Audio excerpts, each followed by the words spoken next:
Assalamualaikum warahmatullahi wabarakatuh. Selamat pagi dan salam sejahtera untuk kita semua. Yang saya hormati Ibu Dateranda Sukriyati Firman MKes dan Ibu BSE Qurani SPD MPD selaku dosen pada mata kuliah Pendidikan Konsumen dan teman-teman sekelas yang saya banggakan. Pertama-tama, mari kita panjatkan puji dan syukur kepada Tuhan Yang Maha Esa. Atas rahmat dan hidayahnya lah saya dan teman saya dapat melaksanakan presentasi ini. Saya Siti Aisyah Purnatasari selaku moderator dari kelompok 5 yang akan memimpin jalannya presentasi ini. Adapun teman kelompok saya yaitu Sri Ayu Putri dan Nurina Daan. Pada kesempatan kali ini kami akan mempresentasikan makalah kami yang berjudul Karakteristik Konsumen. Langsung saja kita mulai. Yang pertama, karakteristik konsumen. Karakteristik konsumen merupakan ciri individu yang berperan sebagai pembentukan sikap dan merupakan petunjuk penting mengenai nilai-nilai yang dianut oleh seseorang konsumen. Sikap dalam menentukan pilihan produk dipengaruhi oleh karakteristik konsumen. Adapun karakteristik yang mempengaruhi sikap konsumen ialah 1. Memiliki pola pikir jangka pendek. 2. Tidak mempunyai perencanaan. 3. Cenderung berkelompok dan suka berkumpul. 4. Tidak adaptif dengan teknologi baru. 5. Fokus pada konten bukan konteks. 6. Menyukai barang-barang buatan luar negeri. 7. Semakin banyak masalah religius. 8. Suka pamer dan gengsi. Selanjutnya, faktor yang mempengaruhi karakteristik konsumen. Yang pertama, faktor yang mempengaruhi perilaku konsumen. Perilaku konsumen dipengaruhi oleh beberapa faktor yang dapat diuraikan sebagai berikut. Yang pertama, faktor budaya. Faktor budaya adalah penentu yang mendasari dari keinginan dan perilaku seseorang. Budaya adalah sekelompok nilai-nilai sosial yang diterima masyarakat secara menyeluruh dan tersebar kepada anggota-anggota melalui bahasa dan simbol-simbol. 2. Faktor sosial. Perilaku konsumen juga dipengaruhi oleh faktor-faktor sosial seperti kelompok, referensi, kebangsaan, agama, peran, dan status sosial. 3. Faktor pribadi. Keputusan konsumen untuk membeli suatu produk di samping dipengaruhi oleh beberapa faktor, juga dipengaruhi oleh ciri dan sifat-sifat pribadi seperti pekerjaan, kondisi ekonomi, gaya hidup, kepribadian, serta konsep diri. 4. Faktor psikologi.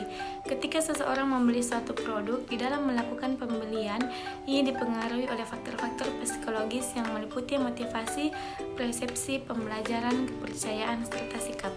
2. Faktor yang mempengaruhi pembentukan sikap konsumen. Faktor-faktor yang mempengaruhi pembentukan sikap yaitu 1. Pengaruh keluarga. 2. Teman sebaya. 3. Pemasaran langsung. 4. Tayangan media massa. Model karakteristik konsumen. 1. Model perilaku pembelian konsumen. Pada awalnya, pemasar dapat memahami konsumen dengan baik melalui pengalaman menjual produk ke konsumen setiap hari. Tetapi, seiring dengan pertumbuhan perusahaan dan pasar, banyak pembuat keputusan pemasaran kehilangan kontak secara langsung dengan para pelanggan, dan untuk itu memerlukan riset pemasaran. Memahami pengaruh konsumen individu dalam proses keputusan adalah masalah utama untuk memahami perilaku konsumen. Pengaruh yang pertama dalam pemilihan ada stimuli menunjukkan penerimaan informasi oleh konsumen dan proses informasi terjadi saat konsumen mengevaluasi informasi dari iklan, teman, atau dari pengalaman sendiri. Pengaruh yang kedua datang dari konsumen itu sendiri yang meliputi persepsi, sikap, dan manfaat yang dicarinya, serta karakteristik konsumen itu sendiri, seperti demografis, kepribadian, dan gaya hidupnya. Pengaruh yang ketiga atas pilihan konsumen adalah respon konsumen, yaitu hasil dari keputusan konsumen dan suatu pertimbangan yang menyeluruh dari keseluruhan faktor di atas. Kedua, model sederhana sikap konsumen. Ada 3 komponen sikap konsumen. Yang pertama, komponen kognitif. Komponen kognitif berkaitan dengan pikiran atau otak seseorang. Apa yang dipikirkan konsumen? Kognitif bersifat rasional dan masuk akal. Yang kedua, komponen afektif. Komponen afektif berkaitan dengan perasaan, jadi sifatnya emosional. Wujudnya bisa berupa perasaan senang, sedih, ceria, gembira, dan sebagainya. Dan yang ketiga, komponen konatif atau psikomotor. Komponen konatif berkaitan dengan tindakan.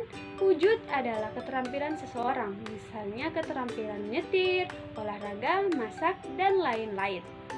Materi selanjutnya itu pengambilan keputusan konsumen, yang mana menurut Fahmi, keputusan adalah proses penelusuran yang berasal dari latar belakang masalah, identifikasi masalah, hingga kepada terbentuknya kesimpulan dan rekomendasi.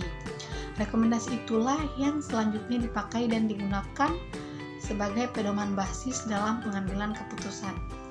Menurut Kotler dan Keller, proses pengambilan keputusan pembelian melalui 5 tahap, yaitu yang pertama, pengenalan masalah, yang kedua, pencarian informasi, yang ketiga, evaluasi alternatif, yang keempat, keputusan pembelian, dan yang kelima, perilaku pasca pembelian.